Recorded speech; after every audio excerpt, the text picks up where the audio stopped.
The number one question I get asked when dropping a build video is, where did you get that mod? How can you get that mod? I can't get that mod to drop, and so on. Buck here, and today let's go over endgame mods and where to get them. Starting off with a very generalized description of mods, there are weapon mods, mods that can be slotted directly into the weapon, and there are armor mods, mods that get slotted directly into your gear. Both offer different buffs and attributes that can boost your damage output, up your reload speed or mag size, and give you various different damage resistances.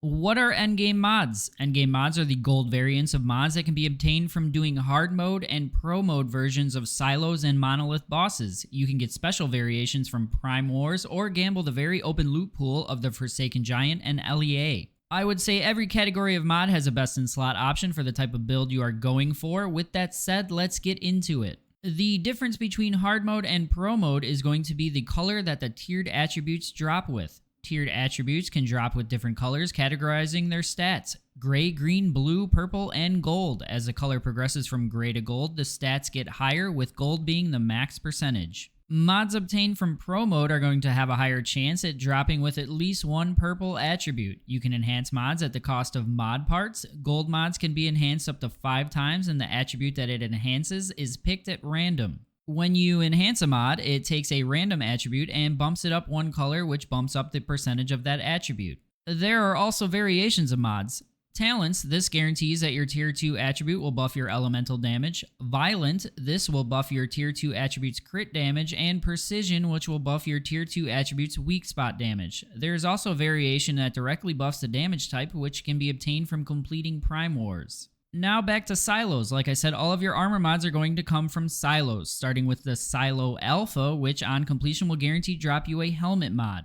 There are a total of 8 helmet mods, so if you do not get the one you are going for, run it back until you do. In my opinion, the best in slot helmet mods would be Fateful Strike Violent, Deviation Expert Talents, Momentum Up Violent, and Precise Strike Precision. All of your mask mods can be obtained from completing Silo EX1. There are a total of 13 mask mods. Mask mods directly change the way your damage type reacts to hitting an enemy and offer significant buffs to builds. For example, if you were going for a Power Surge build, you would farm this silo for a Thunderclap mod. All of your chest mods are going to come from Silo Theta. There are a total of 9 chest mods. However, for the most part, gold chest mods are bad with the exception of Rejuvenating. I would farm for solid variations of that mod for mobbing, but for the most part, most are using blue chest mods. The glove mods come from Silo Sigma, and there are 8 total mods in the loot pool. Glove mods are huge for upping your DPS and total damage output. I would certainly farm this silo for mods like Crit Amplifier Violent, Crit Boost Violent, Elemental Overload Talents, Status Enhancement Talents, and Weak Spot Damage Boost Precise. Your pants mods come from Silo Psi, and there are 8 total mods. Deadshot is the GOAT for ramping up crit damage, and Status Amplification can do some nasty things for buffing status damage output. And lastly, all of your shoes mods come from Silo Phi, and there are 5 total mods in the loot pool. If you ask me, Covered Advance is the clear winner for shoes mods. Moving on to all of your weapons mods, and those are going to come from hard mode and pro mode monolith bosses.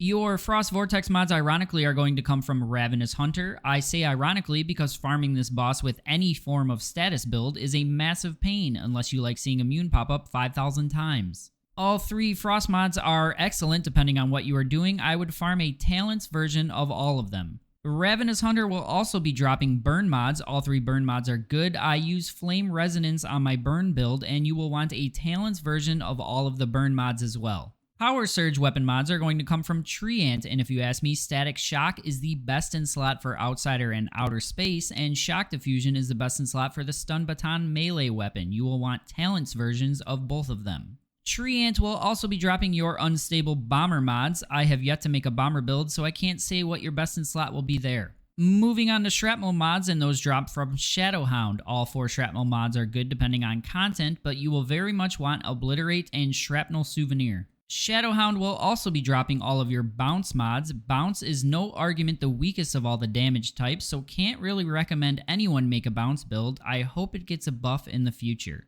Your Fast Gunner mods come from Spider, and there are only 2, so pretty easy farming, unless you get plagued with only getting Bullseye mods to drop, because they also drop from Spider, and there are 4 of them. All 4 Bullseye mods are very good, with Vulnerability Amplifier being my favorite. As if Spider didn't drop enough, Spider will also be dropping your Fortress Warfare mods as well. There are 4 Fortress mods, and I am clueless on what is good for Fortress Warfare builds, but I might be putting one together in Season 2. If you like this video, don't forget to drop a heart, subscribe, and turn those notifications on. See you next time.